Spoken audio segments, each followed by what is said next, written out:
Si ya han visto el paradigma 1, arte y dinero, puede que entiendan mejor esta próxima parte, pero basta con decir que ustedes, al hacer cine, sí o sí se van a topar con dos tipos de cine y dos tipos de cineastas. Hay los que son un poco más peculiares, más alternativos y más dedicados a un público selecto de gente muy conocedora de cine y cultura. Y hay los otros que son más comerciales, más universales y hacen cine para un público más masivo. O sea, nosotros obviamente somos de ese segundo grupo, pero no estamos peleados con los que hacen ese otro tipo de cine. De hecho, es chistoso, pero hay muchas más cineastas que hacen películas así un poquito más raras o difíciles de entender que los que hacemos películas comerciales. Pero los cineastas más comerciales hacemos un poco más de bulla y muchas veces se nos ve más en los medios, las noticias y en la vida de la gente. Todo esto que vamos a hablar no es tan elemental como se cree. Esto próximo los va a poner en un esquema en su mente de cómo se categoriza el cine y cómo nos referimos a las películas. Correcto. Es bastante cómico, Alvin, pero vale la pena aclarar un poco el panorama porque crea mucha confusión y se empieza a usar los términos incorrectamente, y al usar mal los términos también empezamos a etiquetarnos incorrectamente entre nosotros, los mismos cineastas, y entre películas también. Entonces, para empezar, una película puede estar en el espectro de ser para un público específico o para un público masivo. Toda película está en algún lugar de este espectro, ¿ya? Veamos un poquito esto del público específico versus público masivo. El específico es un nicho, ¿ya? O sea, un tipo de película muy específico, que nicho es así sinónimo, ¿no ve? Correcto. Y masivo es para general, ¿ok? Todo público. Todo público. El público específico es selecto, el público masivo es más popular, ¿ya? El público específico o las películas para público específico son más lo que nosotros llamamos festivaleras, es decir, su circuito, el circuito donde viven, donde se muestran más que nada y donde llegan a la mayor cantidad de gente es dentro de los festivales, y afuera de eso ya no se ven mucho, o tal vez en unos que se llaman art house, ¿no? O sea, teatros muy específicos de circuito cerrado, mientras que el cine de público masivo es el típico blockbuster de verano, ¿no? O sea, esos super taquilleros. De las cadenas grandes de cines, ¿no? Exactamente. Entonces, también el cine de público específico es este cine más avant-garde, ¿no? Más de vanguardia. Mientras que el otro es más el mainstream o el tronco, digamos, o como que el caudal, todo, ¿no? El caudal, por donde va toda la gente o donde está todo moviéndose. Exacto. Entonces, ahí ya vamos viendo algunas cositas de cuál es ese cine que tal vez a veces lo vemos como el cine un poquito más raro y el otro cine un poco más tradicional, ¿ya?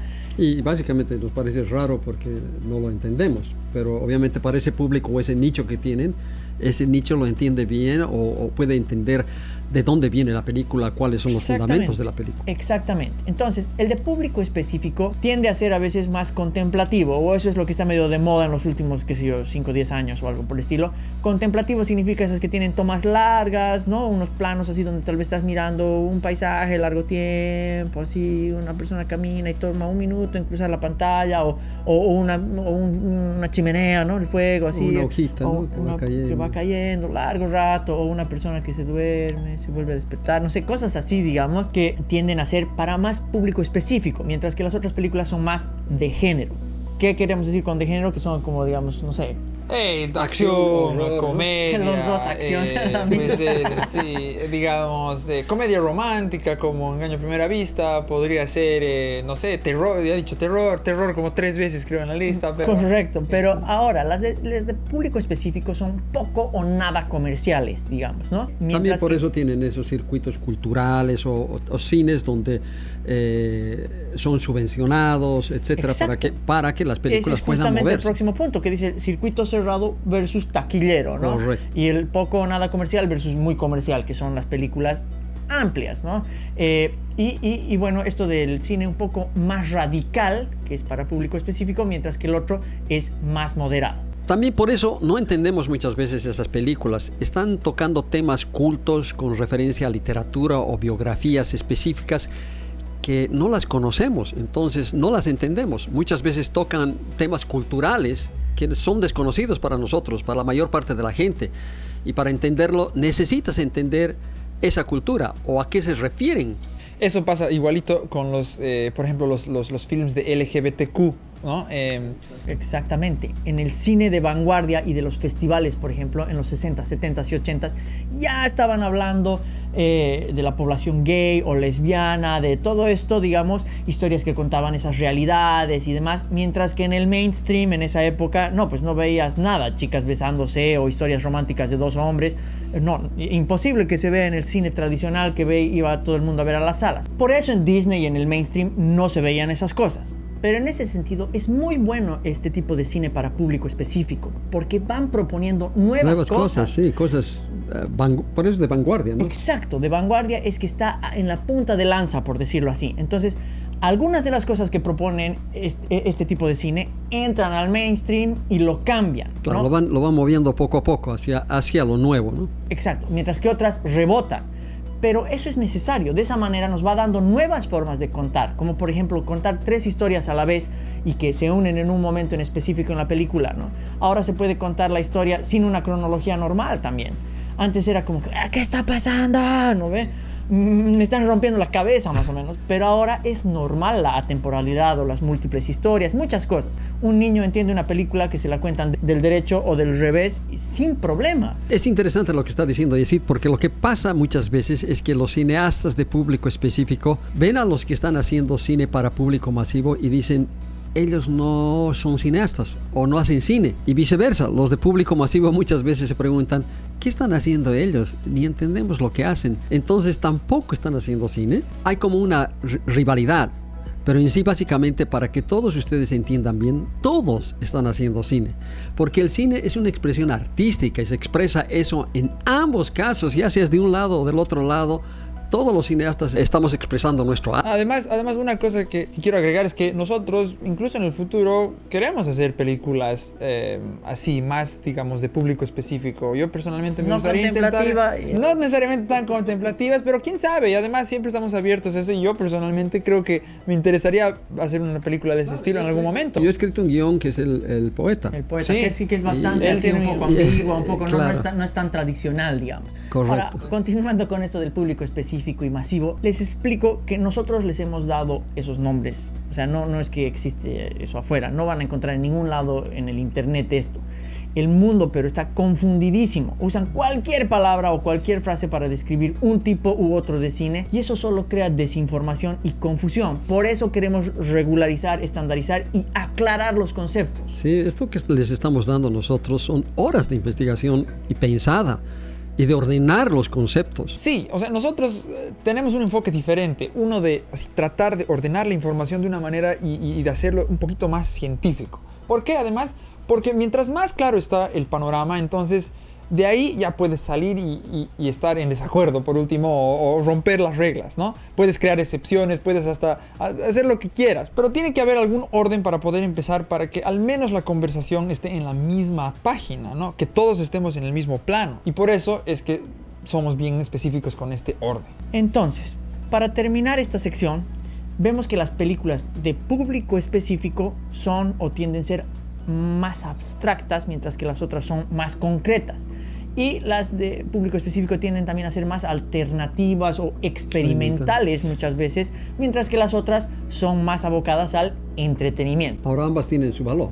No, o sea, ambas tienen su valor. No podemos desechar ninguna. Entonces estamos en este espectro. Toda la pelea que hay y todas las diferencias entre los que se creen más intelectuales y los otros que son más comerciales es esto: películas de público masivo versus películas de público específico. Una pelea que además es innecesaria, a mí me parece. Sí. Es bueno conversar, es bueno debatir de la diferencia de este tipo de cines, pero no debería haber esa rivalidad. Es que es como una carrera de carros, que puedes tener los Fórmula o puedes tener los... en todo caso, diferentes.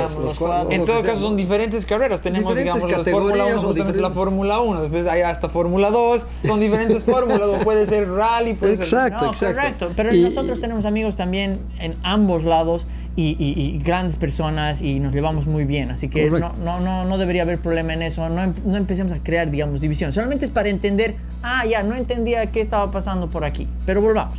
Esto de las películas de público masivo versus películas de público específico no tiene nada que ver con ninguna otra cosa. Y para aclarar esto les voy a hablar de otro tema que es también un espectro. Las películas se pueden categorizar como indie o de estudio. o sea, independiente o de estudio.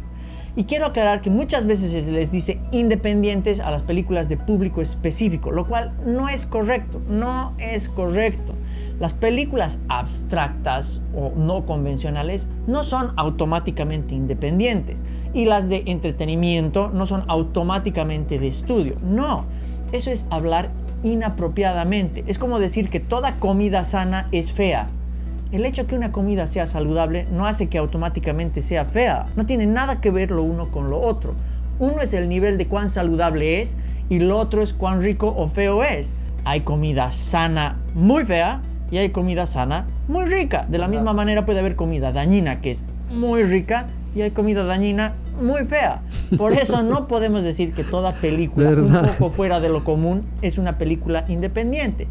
Entonces, ¿qué exactamente significa independiente o de estudio? Entonces, hablemos. Hay las películas independientes versus las de estudio. Las independientes tienden a ser producciones medianas o pequeñas versus las de estudio, que son Hollywood, Bollywood, China, etc.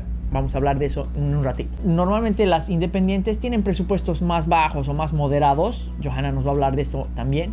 Y las de estudio tienden a tener unos presupuestos exorbitantemente altos, ¿no? Las independientes tienen crews, o sea, equipos de trabajo pequeños o medianos, mientras que las de estudio tienen crews grandes, muy grandes. También vamos a hablar de esto. Las películas independientes tienden a tener talento Nobel o poco conocido, o si tienen alguna estrella, digamos, es una, digamos, que les ayuda a vender un poco más, o porque era muy lindo el proyecto, digamos. No es lo típico, ¿no? Mientras que las películas de estudio pues están taqueadas de estrellas, o sea, mientras más, o sea, Avengers, por ejemplo, así, ¿no? Todos los as, así, ¿no? O muchas. Hasta las películas que tienen, digamos, pues es un requisito casi, ¿no? Para poder vender, hasta las películas que tienen solamente uno o dos, pero tienen que estar ahí un par de estrellas. Exactamente.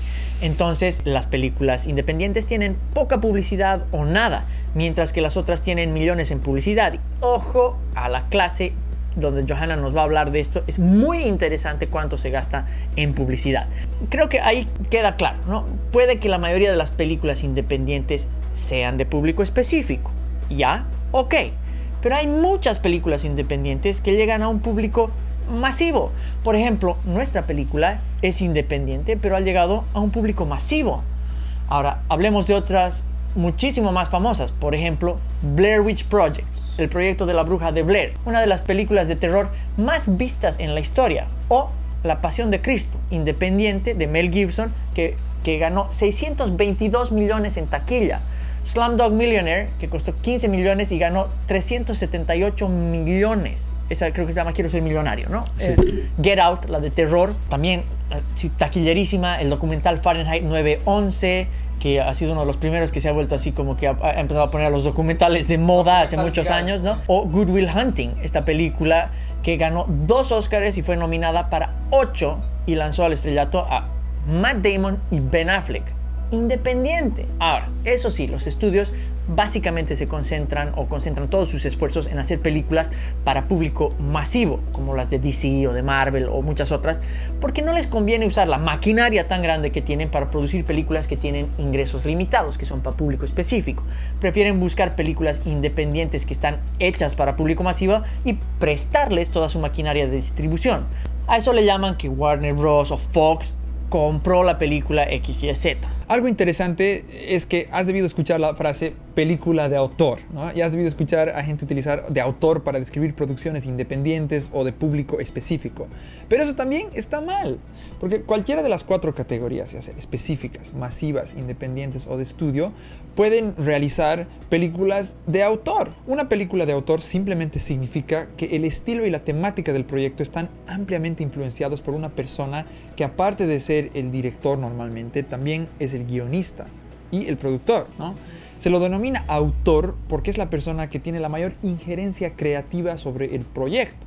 O sea, por ejemplo, ahí está Once Upon a Time in Hollywood, que es una película de estudio, pero es de autor porque Quentin Tarantino ha escrito, dirigido y tiene un estilo muy marcado y muy claro para sus películas. Claro, influencian tremendamente en la parte creativa, ¿no? Es la persona que más influencia tiene en la parte creativa. No es todo un movimiento de Hollywood que todas las áreas están poniendo su parte artística, ¿no? Exactamente. Por ejemplo, en las películas de Quentin Tarantino, algunas se consideran independientes, pero están financiadas por los mini majors, que son esos estudios que no son los más grandes, pero son los segundos más grandes, que son unas bestias impresionantes también.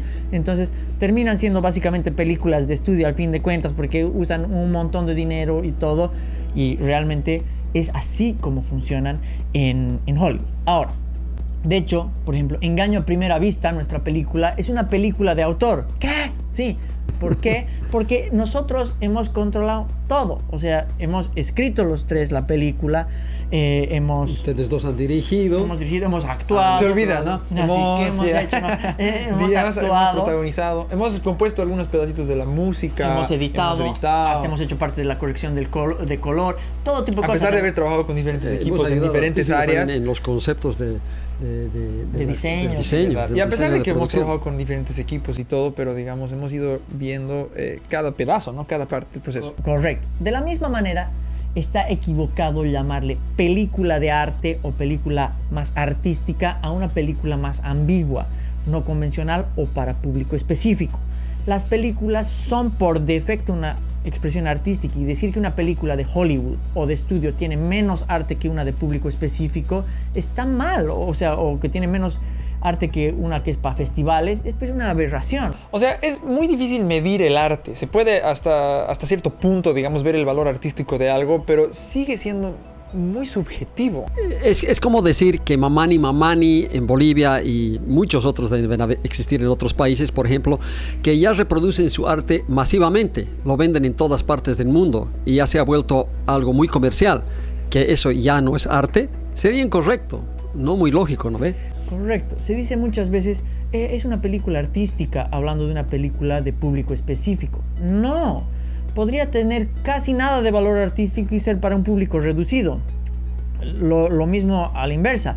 Basta con decir que muchas veces hay más arte en un solo departamento de una película de Hollywood que en toda una película muy pretenciosa y que muchos denominan de arte. Entonces, eso no determina, no usemos esa palabra de arte o artística para hablar de las películas de público específico. Una nota bien importante, tenemos toda una lección que habla de esto, o sea, hablamos del valor, ya que estamos hablando del valor artístico, digamos, especificamos una manera de ver el valor artístico de una producción, ¿no? Ahora, aunque hablemos enérgicamente, no estamos en contra de algún tipo de cine o del cine para público específico, como les decía, ¿no? Para festivales hace un ratito. Al revés, solamente que hemos visto que hay demasiada confusión en este tema y muchas horas perdidas en discusiones y debates sobre estos temas, así que estamos tratando de darle un poco más de claridad, ¿ya? Ahora, otro tema que he visto que la gente confunde es videografía versus cinematografía, o un videógrafo versus un cineasta. O sea, ¿cuál es la diferencia? Aquí en Estados Unidos se usan muy frecuentemente estos términos, pero les voy a explicar la diferencia, ¿ya? Aunque ambas, la videografía y la cinematografía, se parecen y son parte de la misma industria, no son exactamente lo mismo. Videografía se refiere al trabajo de grabar eventos o bodas o producciones pequeñas, digamos, comerciales, ya sea de publicidad y hasta se puede hacer live streaming, digamos, dentro de la videografía, ¿no? Un videógrafo, obviamente, es la persona que está a cargo de realizar estos trabajos, ¿no? Y comúnmente los completa solito o máximo con un equipo, ponle, de 2 o 3 personas. Por el otro lado, la cinematografía o el cineasta se refiere a las producciones más complejas de películas de cualquiera de las 4 categorías que acabamos de mencionar, ¿no? Pero a medida que los videógrafos van incorporando más técnicas cinematográficas y se están volviendo más cool y más complejo cada vez, ¿no? Y más artístico, entonces las líneas entre la videografía y el cine se vuelven un poquito más borrosas, ¿no? Y ya es difícil decir exactamente dónde para una y dónde empieza la otra. Hay videos de bodas que realmente son unas obras maestras de arte y tienen muchísima calidad, ¿no? De detalles y creatividad. Musicales. Videos musicales, impresionantes, ¿verdad? ¿no? ¿Verdad? ¿No? Los videos musicales pueden ser muy básicos, ¿no? Pero a veces pueden ser unos cortometrajes narrativos muy buenos. Pero en general se separa la videografía, que es más un trabajo y algo más mecánico, que el cine, que tiene un fin más artístico o narrativo, ¿no? Pero por más de que sea además de entretenimiento. Corte. Este contenido es solo un pequeño fragmento de lo que enseñamos en nuestra escuela online de cine Artistas Latinos. Así que si te ha gustado esta lección, la escuela te va a encantar y te va a ayudar a hacer películas y series que lleguen a millones de personas. haz clic en el enlace que te dejamos abajo para aprender más sobre nuestra escuela y todo lo que enseñamos. Y si no has tomado aún nuestra masterclass gratuita, también te dejamos el enlace en la descripción. Nos vemos ahí.